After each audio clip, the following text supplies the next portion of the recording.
అయితే ప్రభుజీ చాలా మంది ఎక్కువగా భగవంతుని ఆరాధనలో ఆధ్యాత్మిక మార్గంలో ఉంటూ ఉంటారు. యథావిధిగా నాన్ వెజ్ అవన్నీ తీసుకుంటూ ఉంటారు. అలాంటి వాళ్ళు చేసే పూజలు పనికిరావా? ఆధ్యాత్మికత, హ్మ్. నాన్ వెజిటేరియన్ 2 ఒక దాటిలోకి రావు. రావు. నాన్ వెజిటేరియన్ ఆధ్యాత్మికం అవ్వలేడు. హ్మ్. ఆధ్యాత్మికంగా వెళ్ళే వ్యక్తి నాన్ వెజిటేరియన్ తినలేడు. ఓకే. పూజలు, పునస్కారాలు వేరే విషయం అండి. పూజలు, పూజలు. పునస్కారాలు చేస్తూ నువ్వు నాన్ వెజిటేరియన్ తింటున్నావు అది వేరే విషయం. ఓకే. కానీ ఆధ్యాత్మికత అనేసరికి భగవంతుడు ఏంటి, భగవంతుడు ఏం చెప్పాడు అని అర్థం చేసుకోవటం ఆధ్యాత్మికత.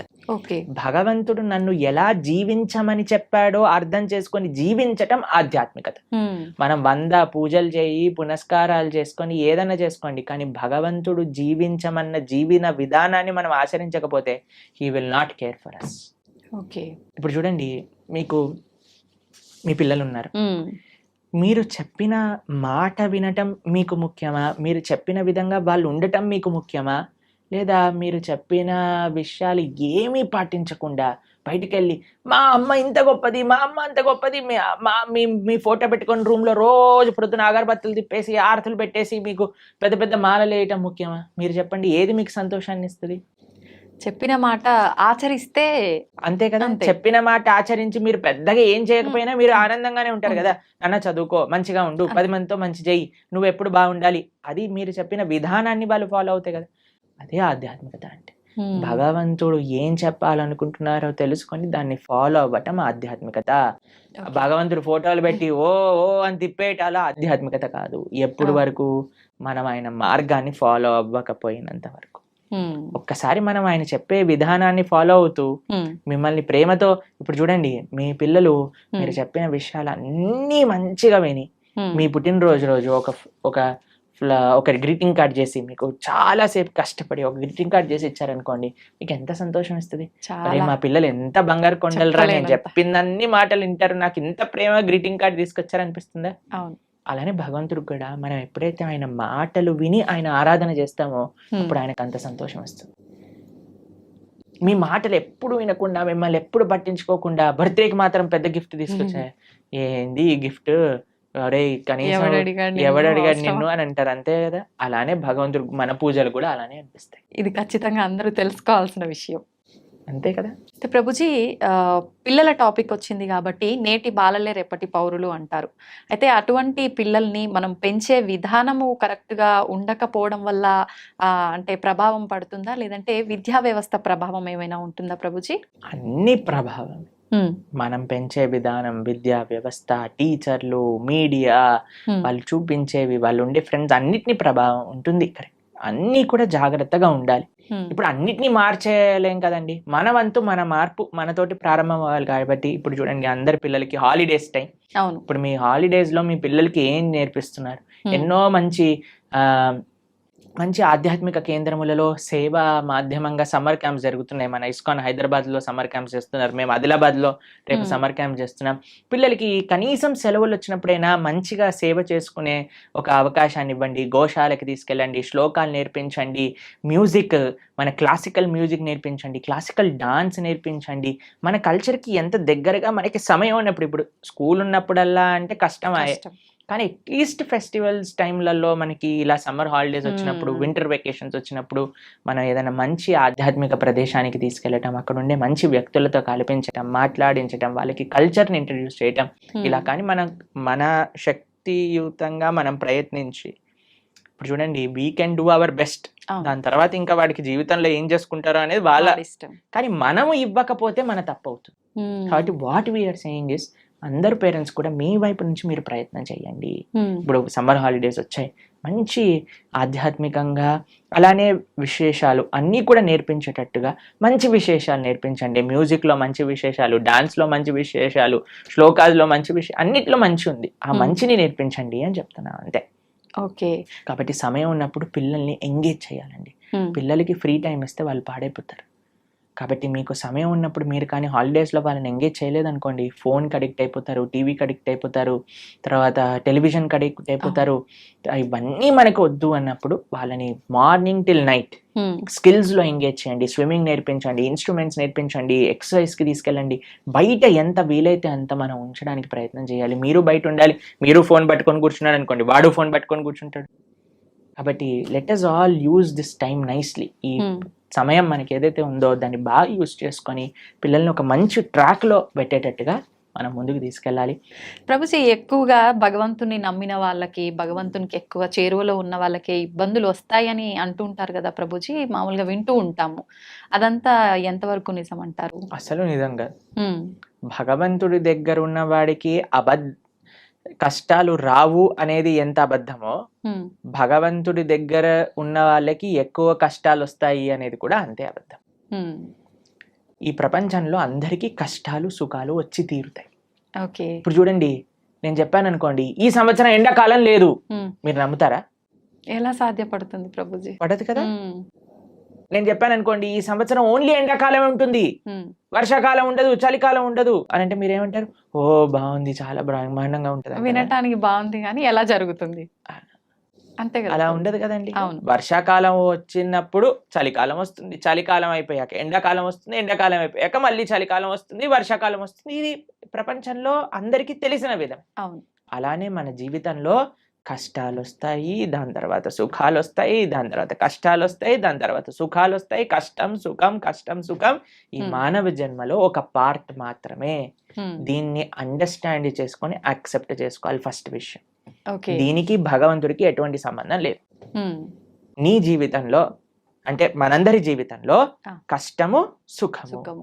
ఎలా అయితే ఎండాకాలం వస్తుందో, ఎలా అయితే వర్షాకాలం వస్తుందో, ఎలా అయితే చలికాలం వస్తుందో, అలానే కష్టము సుఖము మిక్స్డ్ కాలం మూడు మన జీవితంలో ఉంటాయి, ప్రతి ఒక్కళ్ళ జీవితంలో.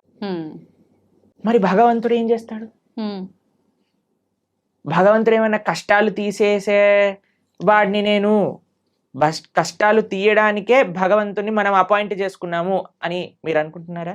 ఆ. చాలా మంది ఏమనుకుంటారో తెలుసా అండి, వాడు నా పనివాడు, నాకు ఏదైనా కష్టం వస్తే వాడు దాన్ని క్లీన్ చేయాలి, ఇలా భగవంతుని భావిస్తారు. ఇది కరెక్ట్ అయ్యయ్యో. భావన అంటారా? చాలా తప్పు ప్రభుజీ. తప్పేనా? మరి మనం ఎందుకు అలా అనుకుంటున్నాం భగవంతుడికి? ఉమ్, మనం భగవంతుడి సేవ చేయాలా, భగవంతుడు మన సేవ చేయాలా? మనమే భగవంతునికి సేవ మరి మనం ఆలయానికి వెళ్ళి చేస్తున్నాం, నాకు ఈ కష్టం వచ్చింది నువ్వు ఇది చేసేసాయి అంతే. అని భగవంతుని మన సేవలో పెట్టుకుంటున్నాం. మనం ఎంత తెలివైన వాళ్ళని చూడండి. మనం అవును. భగవంతుడు కష్టాలు ఇవ్వడు, ఉమ్, భగవంతుడు కష్టాలు తీసేయడు. ఉమ్, భగవంతుడు కష్టాలలో దాన్ని ఎదుర్కొనే ధైర్యాన్ని ఇస్తాడు. ఓకే. కష్టం రూపంలో మనకేదన్నా మనం చెడు మార్గంలోకి వెళితే భగవంతుడు ఒక కష్టాన్ని సృష్టించి మనల్ని కాపాడుతాడు, ఎక్కువ ప్రమాదం జరగకుండా. అంతేకాని ఉమ్, మనల్ని ఎప్పుడూ భగవంతుడు ఉమ్, కష్టాలు పెట్టడు, కష్టాలని ఆపడు. ఉమ్, మీకు ఒక ఎగ్జాంపుల్ చెప్తాను. నిన్నే మేము టీవీలో చూసాము. ఓకే. ఒక అమెరికాలో ఉమ్, ఒక ఫ్లైట్లో 2 సీట్లు ఖాళీగా ఉన్న సీట్లు ఒక్కసారిగా దే బ్లూ ఆఫ్, పేలిపోయాయట ఫ్లైట్లో. ఓకే. అయితే ఆ 2 సీట్లలో ఉన్న వాళ్ళకి అసలు ఎందుకు రాలేదు వాళ్ళు అని చేస్తే, వాళ్ళిద్దరి జీవితాలలో ఏదో లాస్ట్ మూమెంట్ ఏదో అయిపోయి వాళ్ళు వెళ్ళలేకపోయారట. ఉమ్, అరే మేము ఫ్లైట్ మిస్ అయిపోయాం, ఆ డబ్బులు పోయాయి, అవి ఇవి అని ఫుల్ బాధపడ్డారట. ఉమ్, ఎప్పటి వరకు అంటే ఆ 2 సీట్లు పేలిపోయాయి తెలిసే అని వరకు తెలిసినంత విషయం. వరకు. ఉమ్, ఇప్పుడు దాన్ని వెస్టర్న్ టర్మినాలజీస్ లో బర్న్ట్ టోస్ట్ ఫినామినా అని అంటున్నారు అనమాట. ఓకే. అది మీకు టెక్నికల్ టర్మ్స్. అది ఏంటంటే ఏది జరిగినా సరే మన మంచి కోసం జరుగుతుంది అని టైం కానీ మనకి చెప్పదు. ఓకే. ఇప్పుడు మనకి ఈ రోజు ఈ కష్టం వచ్చింది అని అనుకున్నా, ఇప్పుడు సపోజ్ మనకి కాలు ఇరిగింది అని మనం అనుకున్నాం, ఒక యాత్రకి వెళ్ళలేదు, ఉమ్, తర్వాత తెలిసింది ఆ యాత్ర బస్సే బోల్తా పడిపోయింది. ఉమ్, ఇప్పుడు ఏం కాలు ఇరగటం బెటరా, బస్ నుంచి కింద పడిపోవటం బెటరా? కాలు ఇరగటమే బెటర్. అంతే కదండి. అవును. కాబట్టి మనకి ఈ రోజు దేవుడా నాకెందుకు అలా చేసావు, నాకెందుకు ఈ అన్యాయం చేసావు అని అంటే, వెయిట్ చేయి స్వామి, నీకే తెలుస్తుంది దేవుడు నీకు అన్యాయం చేయలేదని. మనకు ఆ ఓపిక లేదంతే, ఓపిక లేదు, అర్థం చేసుకోగలిగే ఆలోచన లేదు. మనకేంటి వెంటనే అయిపోవాలి, ఇది నాకు ఇలా 2 minutes లో మ్యాగీ రెడీ అయిపోయింది, 2 minutes లో నాకు కష్టం ఎందుకు పోవట్లేదు అని మనం తయారైపోయినాం. అవును. దీనికి తగ్గట్టు చెప్పేవాళ్ళు కూడా, మీరు ఇది చేసేయండి ఈ కష్టం అలా పోతుంది, ఈ మంత్రం చెప్పండి అలా పోతుంది. ఉమ్, అది దట్ ఈస్ నాట్ ప్రాక్టికల్ అండి. దుఃఖాలయం అశాశ్వతం. ఈ ప్రపంచంలో దుఃఖాలు వస్తాయి, దాన్ని ఎదుర్కొనే ధైర్యం కోసం భగవంతుడిని ఆశ్రయించు. రాముడిగా వచ్చాడు భగవంతుడు, రాముడికి కష్టాలు రాలేదా అండి? మీరు ఒకసారి రాముడి దగ్గరికి వెళ్ళి, రామా నాకు అసలు ఏ కష్టాలు రావద్దు జీవితంలో అంటే, పాపం రాముడు ఏమనుకుంటాడండి, నేనే అన్ని కష్టాలు పడ్డాను, నువ్వు నాకే కష్టాలు వద్దు అని అడుగుతున్నావా నా దగ్గరకు వచ్చి అని కూడా చెప్పండి. జనాలు ఏం చేస్తున్నారంటే అండి, ఇప్పుడు ఇక్కడ కష్టం తీరకపోతే దేవుని మార్చేస్తున్నారు. దేవుని మార్చడం కాదు, మొత్తం ఏకంగా ధర్మాన్ని మార్చేస్తున్నారు.